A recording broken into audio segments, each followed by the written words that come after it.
Muito bem, meus queridos irmãos, eu quero começar a reflexão de hoje fazendo uma confissão. Nós estávamos no mês de maio e tinha muitas coisas que eu queria falar sobre o mês de maio, mas não estava cabendo ainda dentro do mês de maio. Então, eu planejei usar o primeiro domingo de junho para ainda falar sobre um aspecto importante na convivência familiar. Mas aí, há 15 dias atrás, à noite, o pastor Vitor pregou e falou sobre o assunto que eu pretendia falar, sobre o perdão na família. Mas ele ainda deixou algumas coisas que eu poderia citar, inclusive o texto que eu iria pregar não era o mesmo dele, a história que eu ia contar para ilustrar sobre perdão na família era outra. Mas aí no domingo passado, o último domingo do mês, veio o pastor João Emílio e pegou o meu texto. Então, eu falei, agora já tá tudo resolvido, a igreja já recebeu a mensagem 2 vezes, não é possível, vou falar de novo não. Então, estamos no mês de junho, resolvi voltar para o nosso estudo em Efésios. E aí, então, quem tiver curiosidade sobre as demais mensagens que você não ouviu, você olha na internet, estão lá 2 excelentes mensagens nos últimos 2 domingos à noite, falando sobre o tema perdão no contexto da família. Muito bem, o texto que nós vamos analisar hoje está na carta aos Efésios, capítulo 2, dos versículos 11 ao 18. E quando nós lemos este texto, no versículo de número 14 de Efésios 2, nós temos a expressão, Ele é a nossa paz. E esse Ele está se referindo a Jesus Cristo. E eu então pensei, como tema da mensagem desta manhã, essa expressão que está ali. Cristo é a nossa paz. Nós estamos nesse tempo de preparação para o Congresso Fascinante Jesus. E o meu desejo é que a nossa visão acerca de Jesus se amplie cada vez mais. Nossa admiração por Ele cresça cada vez mais. E por isso, além do Congresso, algumas vezes nós vamos estar aqui trazendo abordagens sobre Jesus. E coincidiu então de chegarmos no livro de Efésios nesta declaração acerca de Jesus. Ele é a nossa paz. Quando você ouve a palavra paz, que ideias vêm à sua mente? Certamente vem aquela ideia de serenidade, de calma, de estar tudo bem. Mas também a ideia de paz, especialmente no contexto bíblico, significa uma atitude de tranquilidade mesmo diante de um tempo de tribulação.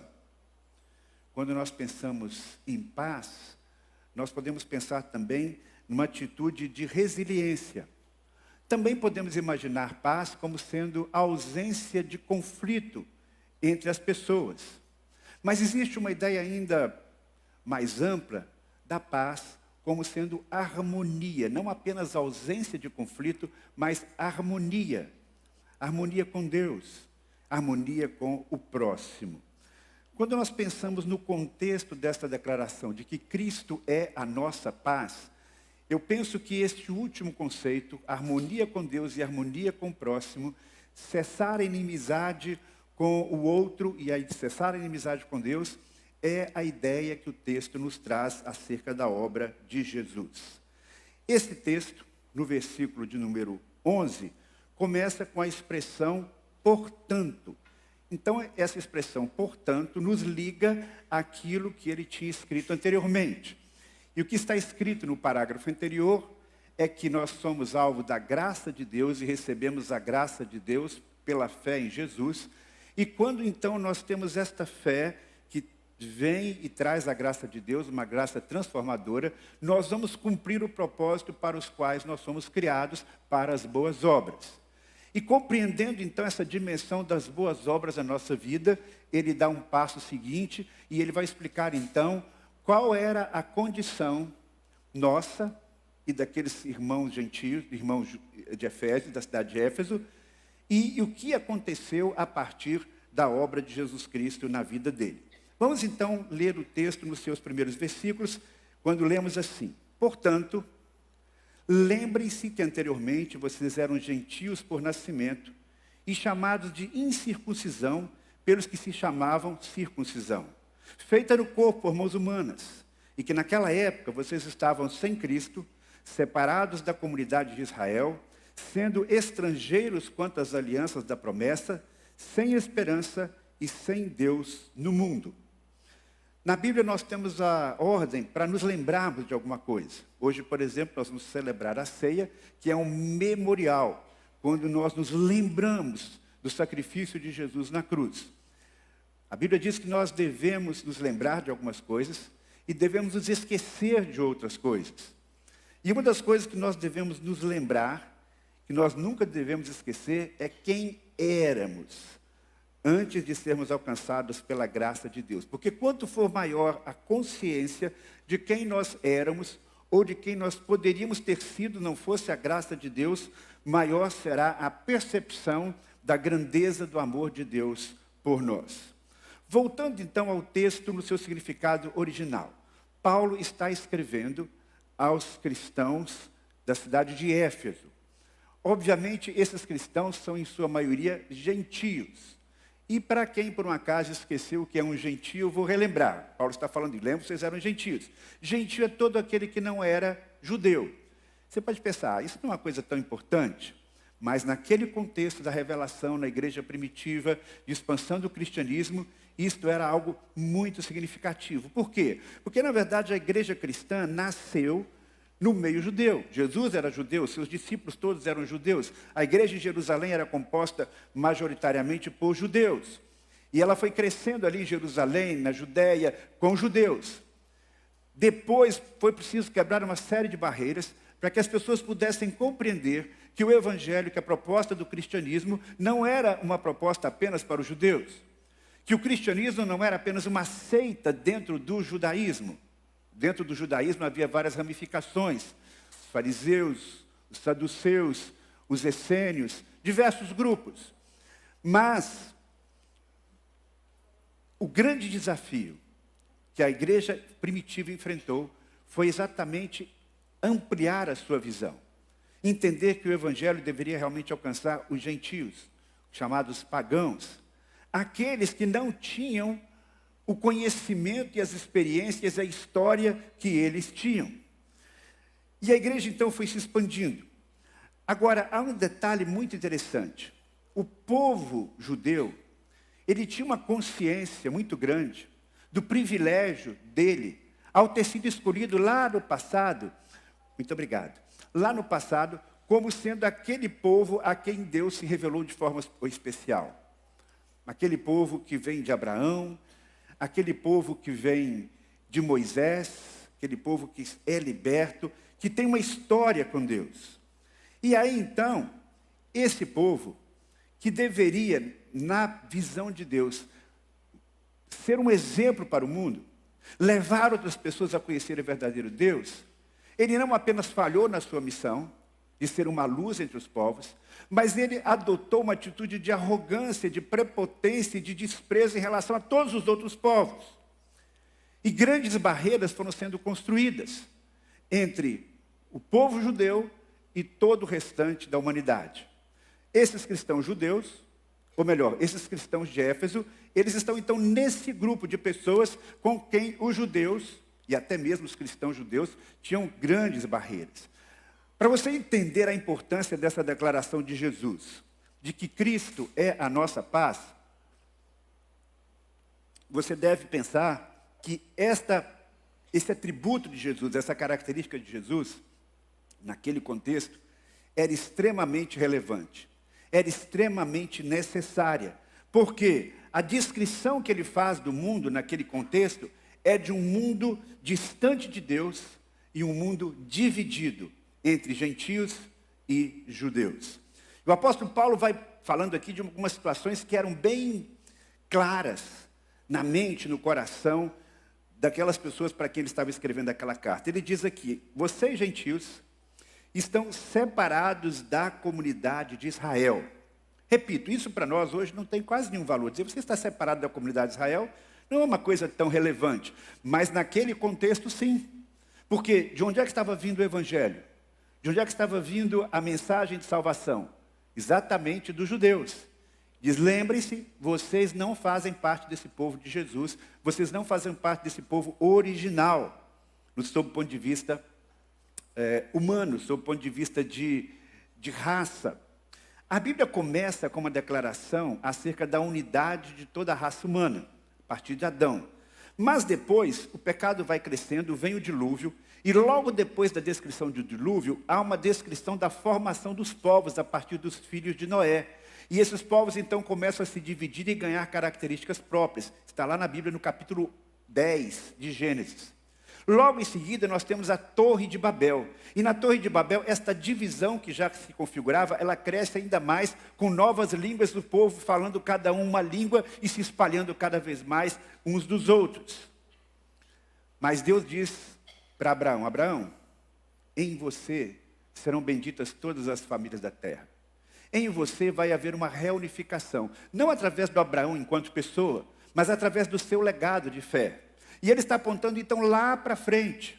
Porque todos os cristãos são chamados também pela fé de filhos de Abraão. Mas, até chegarmos a essa conclusão, muitos anos se passaram. Porque a situação de rivalidade entre os judeus e os demais povos era muito grande. Israel tem problemas com todos os seus vizinhos praticamente. Isso é uma questão histórica. Mas no passado era mais do que com os vizinhos, era com o mundo inteiro.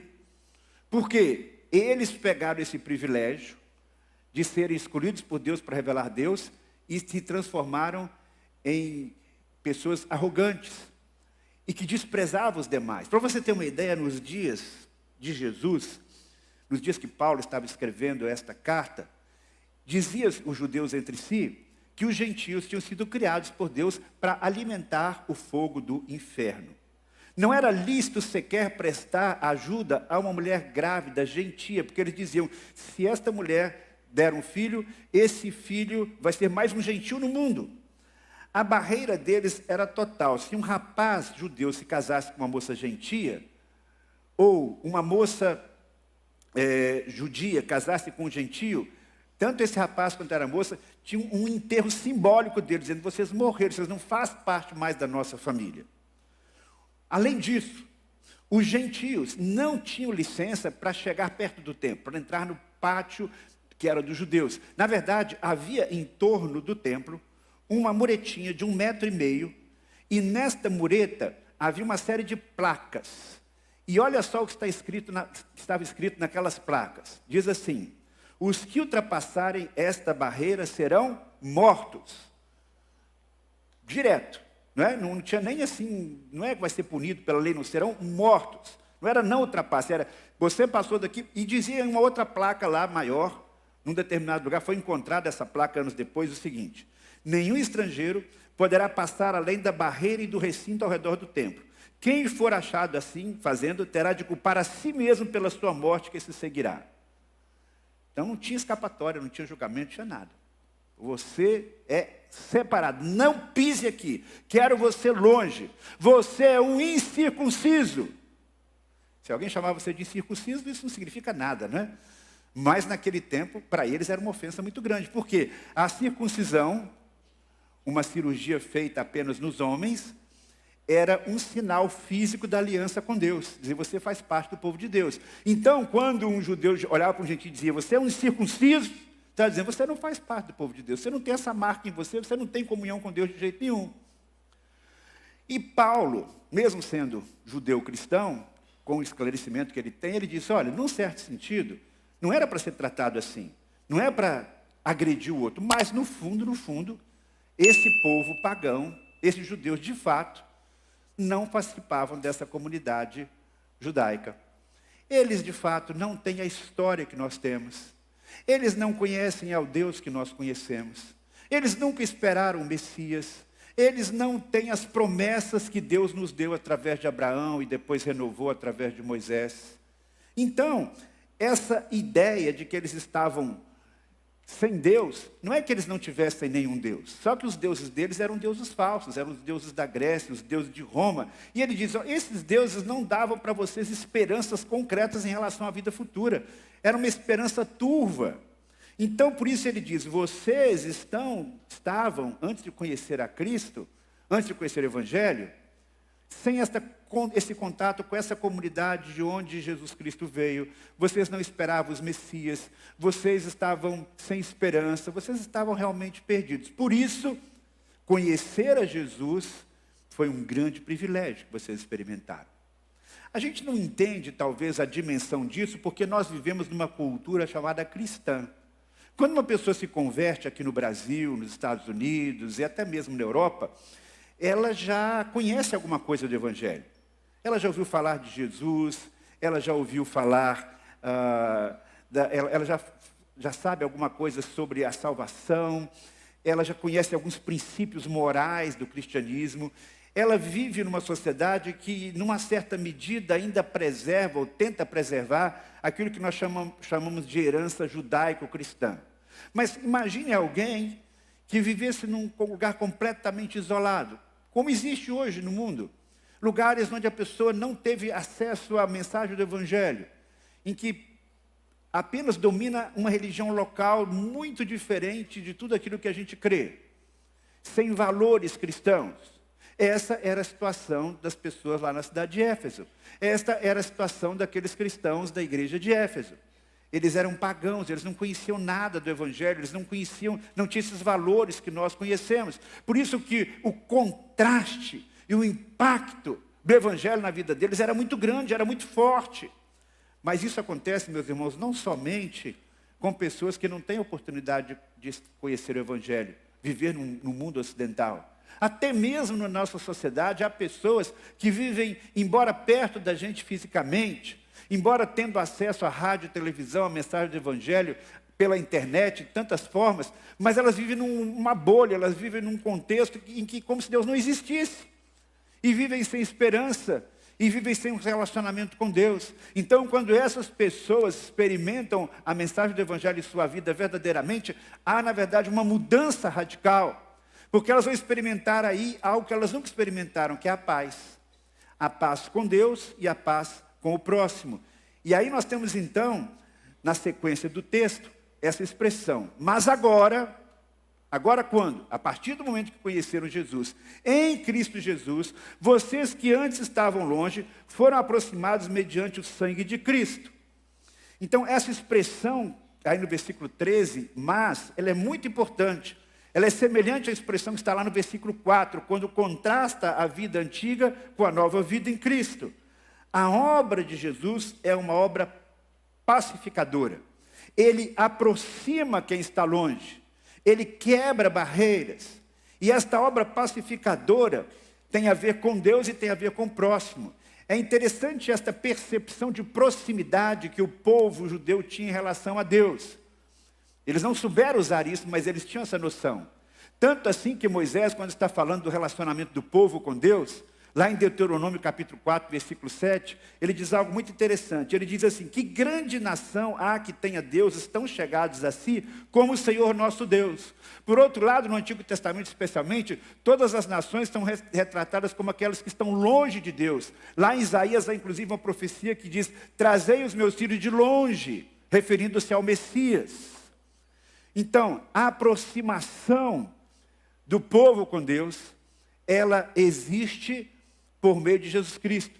Porque Ele é que traz essa paz, que aproxima. E Ele traz esta paz porque Ele satisfaz as exigências de Deus para a paz com Deus. Qual era a exigência de Deus no Antigo Testamento para que houvesse paz entre Deus e o homem?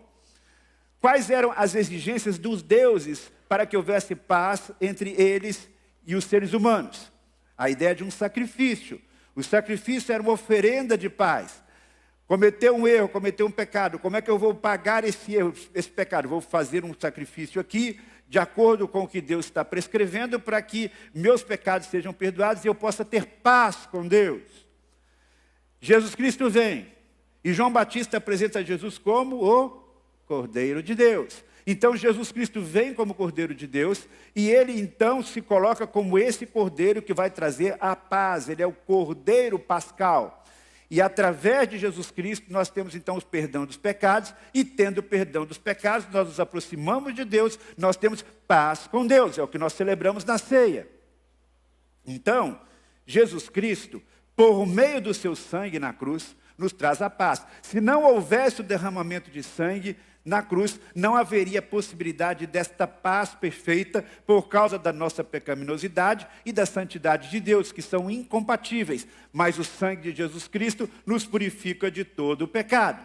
Então, o que une os povos, o que pode unir a humanidade, meus irmãos, não são os acordos políticos, até porque eles são sempre difíceis. Não é uma ideologia, há determinadas ideologias que querem dominar o mundo. Há anos atrás, havia um grande esforço para que o comunismo ganhasse o mundo. E houve uma reação, né, do outro lado, dizendo, não, nós não queremos, nós queremos um mundo livre. E esse embate, que houve a Guerra Fria e tantas outras situações, e as ideologias continuam aí lutando. Não é quando toda a humanidade adotar uma mesma ideologia, ou quando a tecnologia for disponível para todos e todos vão ter qualidade de vida, porque a tecnologia vai proporcionar isso para toda a humanidade. Não. Não é através da ideologia, não é através da política, não é através da economia, não é através da tecnologia que se pode unir uma nação ou um grupo de nações.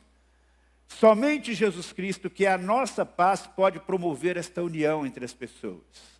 E esta união deve ocorrer e ocorre quando de fato nos rendemos ao Senhor Jesus. E o preço pago por Jesus para que esta paz pudesse acontecer entre todos os filhos de Deus, judeus e gentios, foi um alto preço.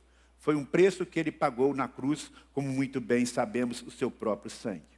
Em último lugar, Cristo destruiu as paredes de separação e ele une diferentes pessoas e povos entre si e também com ele.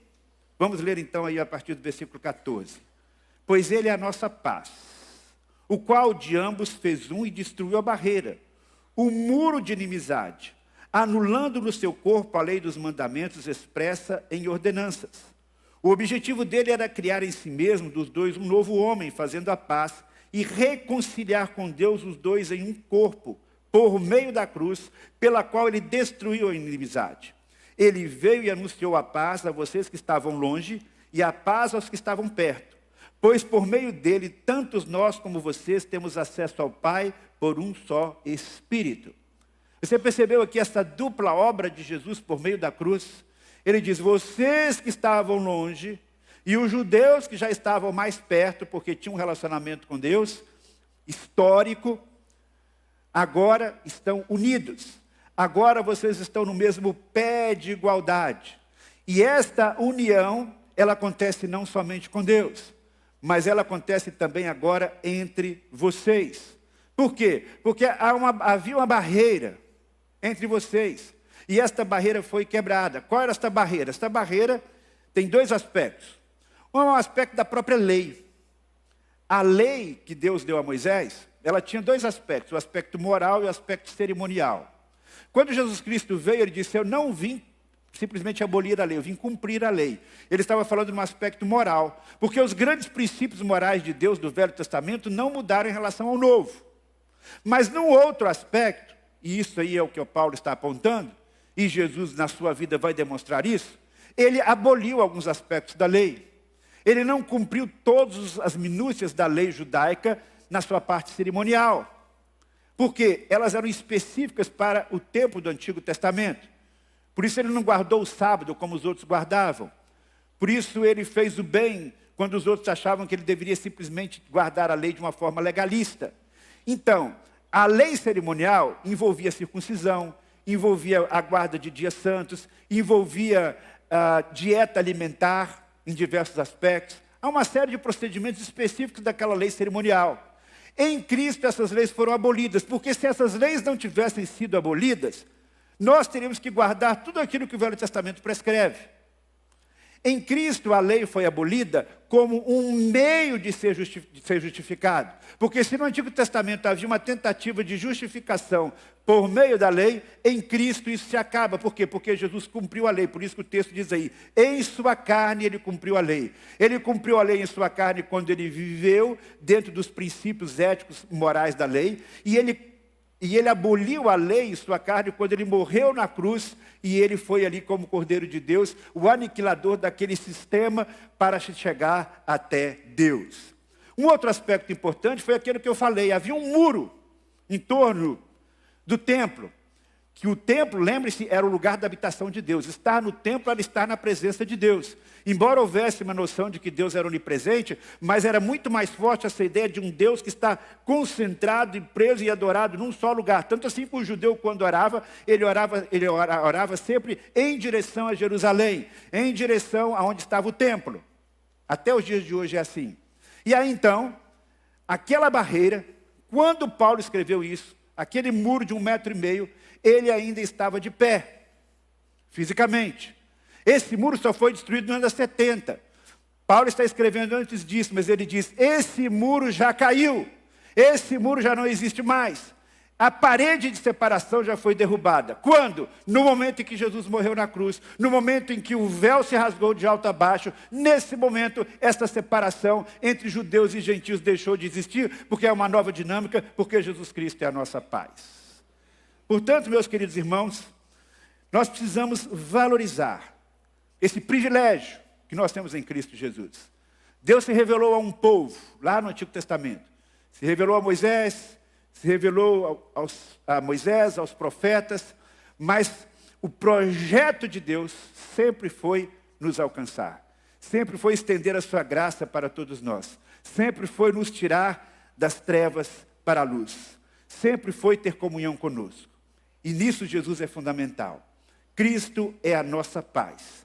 Em Cristo temos paz com Deus, em Cristo temos paz com o próximo, em Cristo somos todos povo de Deus. Não devemos, portanto, permitir que quaisquer barreiras humanas, ideológicas, políticas, sociais, sejam maiores do que a unidade espiritual que nós temos em Cristo Jesus. Afinal de contas, um alto preço foi pago por Jesus ali na cruz, para assim derrubar qualquer muro de separação que venha nos deixar distantes uns dos outros. Louvemos a Deus então, porque as barreiras foram quebradas, barreiras que nos separavam do nosso próximo, barreiras que nos separavam de Deus. Tudo isso pela graça de Deus e pelo sacrifício do Senhor Jesus. É o que nós vamos celebrar nesta manhã. A ceia é um momento de celebração da unidade. É uma celebração do amor de Deus revelado em Cristo Jesus, este amor que nos traz paz com Deus, esse amor que nos leva a ter paz com os nossos irmãos. É bem verdade que quando de fato conhecemos o Evangelho, nós passamos a viver em paz com as pessoas que nos cercam. Disso devemos desfrutar, isto devemos cultivar. Que Deus nos abençoe. Vamos orar? Querido Pai, nesse momento em que nos preparamos para a celebração da unidade na ceia do Senhor, nós te suplicamos, Pai, que esta consciência do privilégio que nós temos em conhecer Jesus, em ter a paz contigo por meio de Jesus, e por termos paz com as pessoas ao nosso redor também por meio da fé em Jesus. Porque nós podemos ter como irmãos, como membros da tua família, como membros do mesmo corpo, pessoas tão diferentes, Pai. E assim como aquelas barreiras entre judeus e gentios foram quebradas lá no passado por meio de Jesus, que quaisquer outras barreiras que existam entre nós sejam quebradas também em nome de Jesus. E que possamos, ó Pai, desfrutar da comunhão contigo e com o nosso irmão de uma forma plena. Que possamos desfrutar da tua paz. Em nome de Jesus. Amém.